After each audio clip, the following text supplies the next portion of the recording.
right, let's dive in. Today we're exploring Rasaśāstra and how alchemy and Tantra intertwined in South Asian health and healing. Yeah, most people think of alchemy, they think like medieval Europe. Right, bubbling cauldrons. Exactly. Yeah. But South Asia had a really rich alchemical tradition too, going back centuries.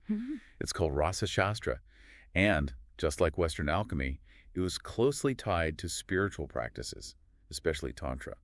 Oh, wait, Rasaśāstra, that's new to me. What does that even mean? So it actually has a lot of meanings in Sanskrit, but here it refers to Mercury specifically. So Rasaśāstra is like the science of Mercury. Exactly, the science of Mercury. But Mercury, that's like super poisonous, right? Not really what I'd think of for hell. Yeah, you're right, it is poisonous, and the ancient alchemists knew that. Oh, okay. That's why they developed these really elaborate purification processes called samskaras. Samskaras, what did those involve? Well, picture this. You've got 8 stages of steaming, grinding, mixing mercury with all kinds of things. What kind of things? Oh, everything from vinegar to aloe vera. Wow. And it could take months. Months? Yeah, to purify it. Wow, that's dedication. It is. But why go through all that? What was so special about mercury? Well, they believed that mercury, once it was properly purified, held incredible power. Like what? Like the power to cure diseases, rejuvenate the body, even achieve immortality. Immortality, really? Like an elixir of life? You could say that. Wow. But it's important to remember that Rasaśāstra wasn't just about, like, chemical reactions, It was a much more holistic approach. Their texts also talk about the importance of mantras, rituals, and even invoking certain deities. So it was more than just chemistry. Oh, absolutely. It was about connecting the spiritual and the physical. So can you give me like an example of how this worked in practice? Sure. Let's take the Rasalinga, for instance. The what? Rasalinga. It's a sacred symbol of Shiva. Okay. But it's made entirely of mercury, purified mercury. And they believe that creating and worshiping this Rasalinga, it involves specific mantras and visualizations that actually enhance its power. So it's not just a statue. It's like it's imbued with something. Exactly. It's about the energy, the intention. I see. So it's really holistic. Yes, very much so. Okay, that's fascinating. And there are other examples, too. Some Rasaśāstra texts even describe the ideal qualities for a female assistant in these rituals. And it gets very specific, like down to physical attributes. Wow. So it seems like gender played a big role here. Oh, absolutely. In fact, even diamonds. Diamonds. Yeah, they were classified as male, female, or a third gender called napumsaka. Napumsaka. Yeah, based on their properties and shape. Okay. And the type of diamond used actually depended on the gender of the alchemist. That's really interesting. It is. So we've got mercury, mantras, deities, gender. It's all connected in this tradition. Right. It's all part of a worldview. But where does Tantra come in? Is that separate or? Well, think of it this way. Rasaśāstra texts mention tantric deities a lot. Tantric mantras, tantric rituals. It's like they saw Tantra as the foundation for their work. So they're drawing from those principles? Exactly. They're weaving them together. For example, there are texts that describe initiation ceremonies where the alchemist would receive specific mantras for working with mercury. And these ceremonies, they're very similar to tantric initiations. So it wasn't just about, following recipes. There was a whole spiritual element to it. Right. A deeper dimension. It makes you wonder how they saw the relationship between the material and the spiritual, It's fascinating, isn't it? And you have to remember, we're talking about a time when the boundaries between science, spirituality, and what we might consider magic, they were a lot more fluid. I guess that makes sense. It's a completely different way of looking at the world. Exactly. It really challenges our assumptions about knowledge and healing. So we've talked about Rasaśāstra aiming for big things like immortality, but was it all about that? Or were there more practical applications, too? Right. Immortality was definitely a big theme. Yeah. But Rasaśāstra wasn't only about that. They also developed recipes for treating all sorts of ailments. Skin conditions, digestive problems. They even claimed to be able to revive the dead. Revive the dead. Wait, we're talking zombies here. Well, some texts do describe rituals and concoctions using mercury, specific herbs that they believed could bring a corpse back to life. Wow. That's a lot to take in. It is, but you have to remember, this wasn't some fringe belief system. This was integrated into their medical and spiritual landscape. Right, for centuries. Yeah, it was part of their world.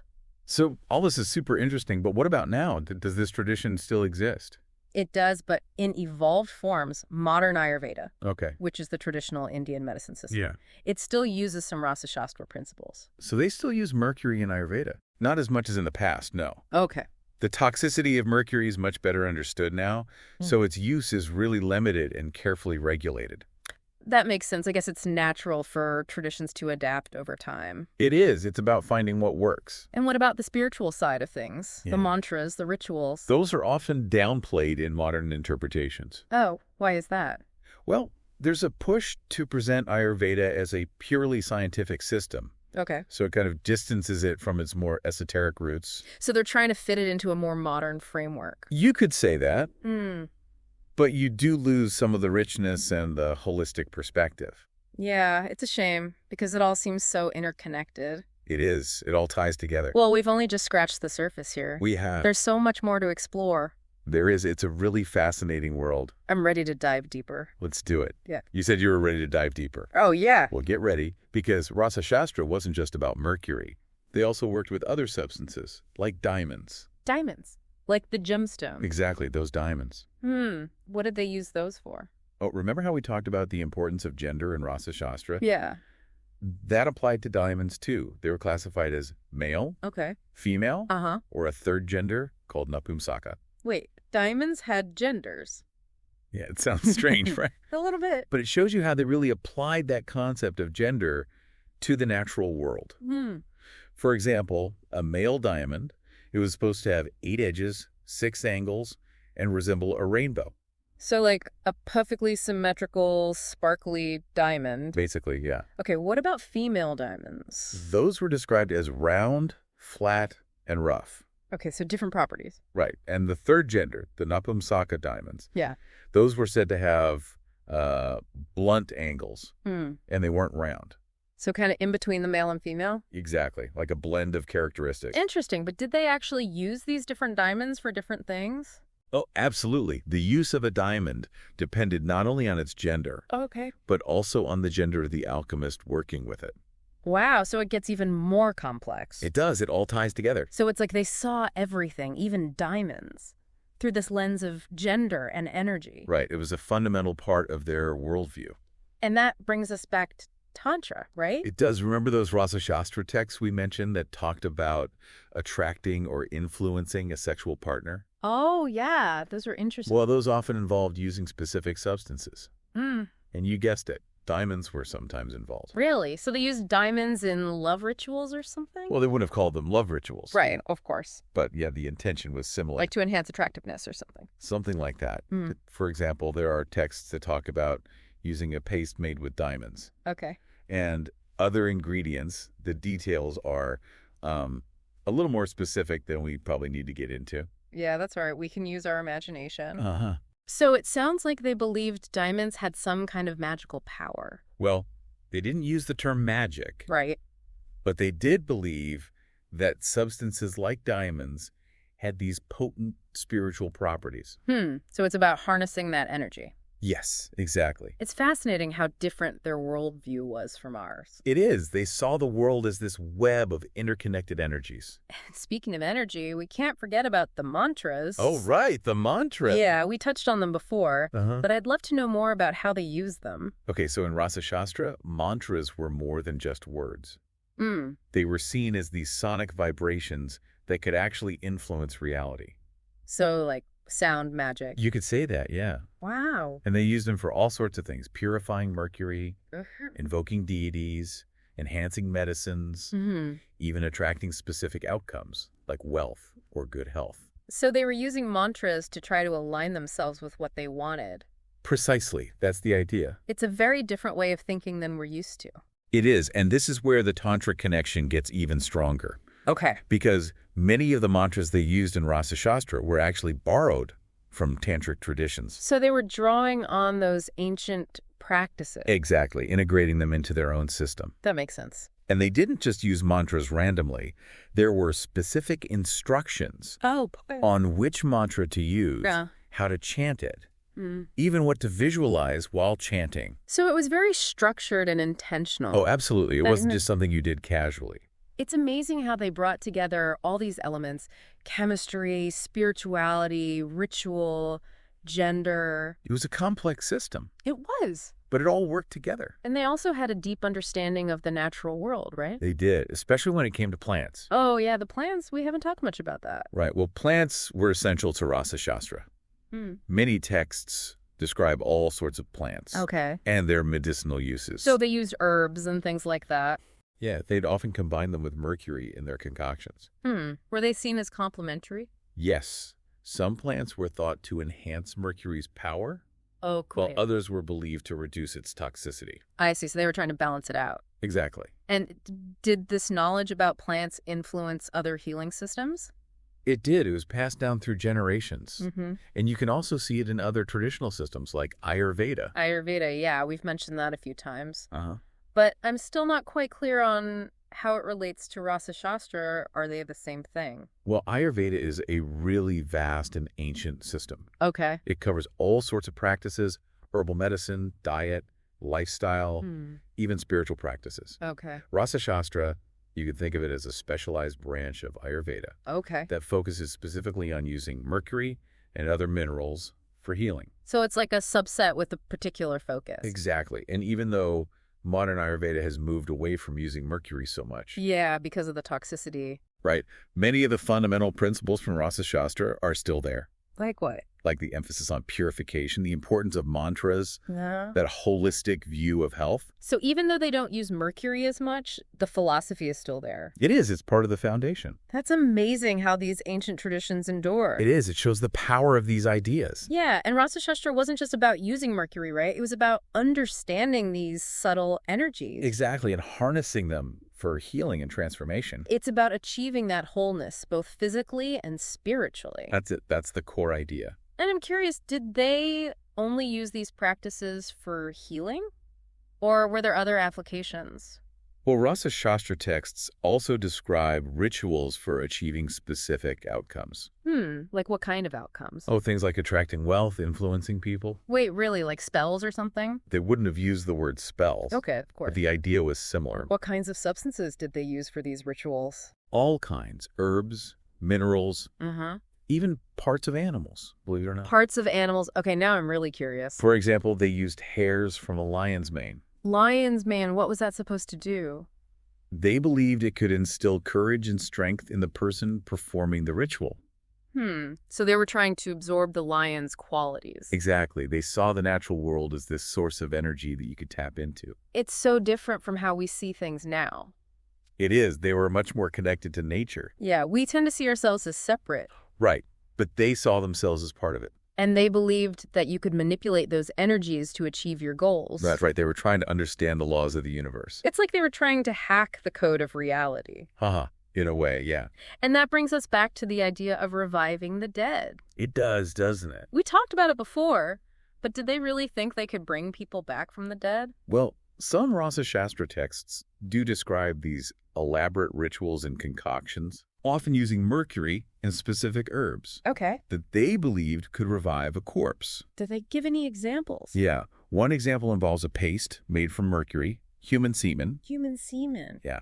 And an herb called encola. Wow, that's a new one. It sounds strange, I know. It does. But remember, they believed that certain bodily fluids had potent energies. Okay. And semen, being associated with creation and life force, they thought it was especially powerful. Did it actually work? Well, there's no scientific evidence to support that. Right. But it shows how deeply they believed in the power of these substances. Yeah, and their desire to overcome death. Exactly, that desire for transcendence. It runs throughout Rasaśāstra. Whether it's immortality, using mantras, or these rituals for reviving the dead, they were always searching for something more. They were. They were trying to push the boundaries. It's inspiring in a way. It is. Even though we might see it differently now. Yeah, we have a different perspective. But they were pioneers, exploring the unknown. They were pushing the limits of what they knew. And they were also pioneers in chemistry, in a way. That's true. They were experimenting with substances and reactions. Even though their methods might seem strange to us now. Yeah, but they were laying the groundwork for future discoveries.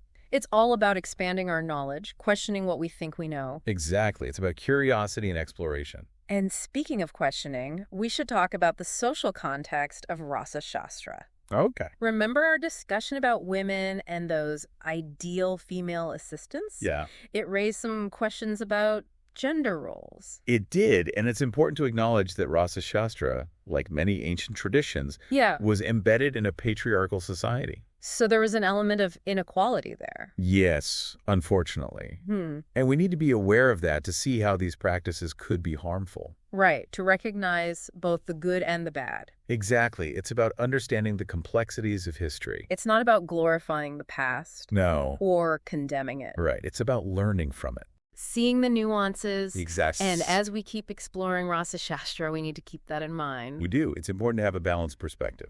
So we've talked about Mercury, mantras, plants, gender, even resurrection. It's been a lot. Is there anything else we should know? Well, there's one more thing I think you'll find fascinating. Okay, what is it? The concept of the siddhas. The siddhas, who were they? They were these legendary alchemists and mystics who were said to have achieved extraordinary powers. What kind of towers? Oh, all kinds. They could fly, become invisible, control the elements. Wow, they sound like superheroes. Uh-huh. They do, don't they? What was their role in Rasaśāstra? They were seen as these figures of great wisdom and power. And their stories were passed down through the generations. Did they really exist? That's a good question, and it's been debated for a long time. There's no real historical proof. Okay. But their stories are so central to Rasaśāstra that it's hard to imagine them being purely fictional. So they represent the ultimate goal of Rasaśāstra. You could say that, yeah. The idea that you could achieve anything. Exactly, that you could transcend your limitations. That's a powerful image. It is.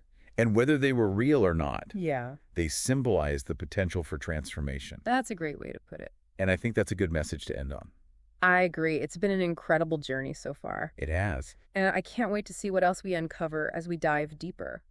So we've covered Mercury and diamonds and mantras and even reviving the dead. It seems like Rasaśāstra was involved in so much. Yeah, it really was a multifaceted tradition. What else is there? Is there anything else we should know about? Well, one more aspect I think you'll find fascinating. Okay, I'm all ears. It's the connection to child health and protection. Child health? Yeah. That's not something I would have expected. Right. It's a bit surprising. Yeah, tell me more. Well, you see, in ancient South Asia, there was this belief that spirits, supernatural forces, could influence health, especially for children. So like the evil eye or something? Exactly, that kind of thing. It sounds almost like folklore. It does, but these beliefs were very real to them. And Rasaśāstra was used to protect against those forces. Yes, it was seen as a way to safeguard children. How did that work? What did they actually do? They used a mix of methods, herbal remedies, rituals, mantras. It all kind of blended together. Can you give me an example? Sure. Some texts describe using specific herbs like guduchi and encola to create protective amulets for children. Amulets, like little charms. Yeah, you could think of it that way. They were worn for protection. It's like something out of a movie. It does have a certain mystical quality to it. But these amulets weren't just random objects, right? Oh, no, not at all. Creating them involved specific rituals and chanting mantras. They were putting energy into them. Exactly, imbuing them with power. And were there other practices besides amulets? Yes. They also performed rituals specifically for the well-being of children, often invoking deities for protection. Deities, like gods and goddesses. Yeah, particularly female deities associated with motherhood and protection. It's fascinating how these beliefs were woven into every part of life. They were. It was a holistic worldview. And these rituals weren't just for babies, were they? No. They continued throughout childhood. Children were seen as particularly vulnerable. I see. So it was an ongoing practice. It was. It was about ensuring the child's safety and well-being. And did they also use Rasaśāstra to treat illnesses in children? Yes. There were specific remedies for various childhood ailments. So they were using Mercury to treat kids? Well, yes. But remember, back then, they didn't fully understand the risks of Mercury. Right, we talked about that. They thought that with proper purification and the right herbs, they could make it safe and effective. It's a reminder of how much our knowledge has changed. It is, and it's important to be aware of the potential harm these practices may have caused. Even though they were intended to help. Exactly. It's a complex issue. It makes you appreciate how far we've come with modern medicine.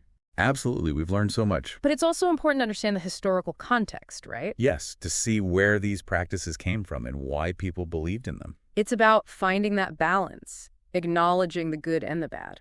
That's a great way to put it. So as we wrap up our exploration of Rasaśāstra, we've learned about alchemy and Tantra and healing and so much more. It's been quite a journey. It has. It's amazing to think about this ancient tradition that was so influential. It really was a unique blend of beliefs and practices. And even though some of it might seem strange to us now, there's still a lot we can learn from it. Absolutely. That holistic approach, the connection to nature. That belief in the power of transformation. It's all still relevant today. It reminds us that there are many different ways of looking at the world and many paths to healing. And maybe, most importantly, to approach all knowledge with an open mind. That's a great takeaway. So to all our listeners out there, keep exploring, keep asking questions, and keep your minds open. Who knows what you might discover? Exactly. Thanks for joining us on this deep dive. It's been a pleasure. Subscribe, like, share, and comment.